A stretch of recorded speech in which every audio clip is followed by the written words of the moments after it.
Ons is in die middel van die Heilige Week, die week voor Paasfees, waar ons herdenk en dink aan dit wat Jesus vir ons aan die kruis gedoen het. En in hierdie week het daar so baie dinge gebeur in daardie tyd. Onder andere was dit ook in hierdie week, en heel moontlik op die Woensdag, wat Judas vir Jesus verraai het. Wat eintlik daar gebeur het, is Judas het geval vir die versoeking van die vyand. En versoekings is iets wat ek en jy daagliks mee te doen kry. En baie keer val ons vir die versoekings van hierdie wêreld en die vyand. En dan moet ons onsself vra, hoe kry ons dit reg om versoekings te weerstaan? En ek en jy kan dit reg kry deur sekerlik die beste voorbeeld ooit te volg. En dis die voorbeeld van Jesus self. Toe Jesus in die woestyn ingelei is deur die Heilige Gees, het die vyand gekom en hom 3 keer versoek.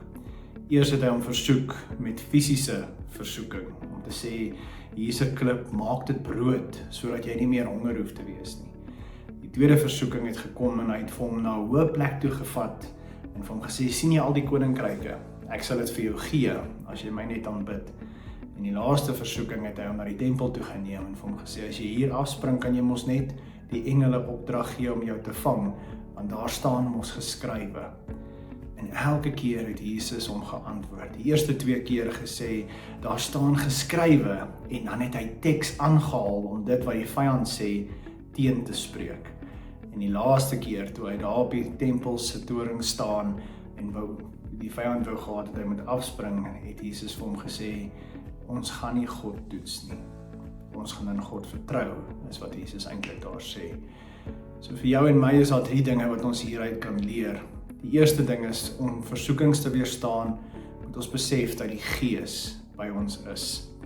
Jesus is deur die Gees in die woestyn ingelei, en daarom was hy nie alleen om teen hierdie versoekings op te staan nie.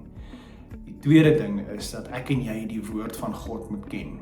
Jesus antwoord die vyand met, daar staan geskrywe.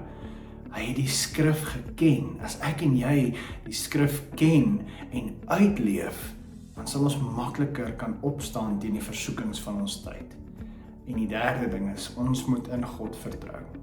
Ons moet nie God toets nie. Ons moet vertrou dat God vir ons is. Ons moet vertrou dat God by ons is. En ons moet in God se wil leef en so God se plan vertrou.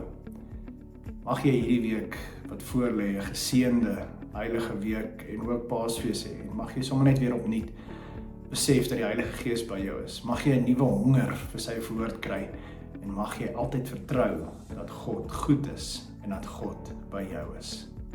Mooi week.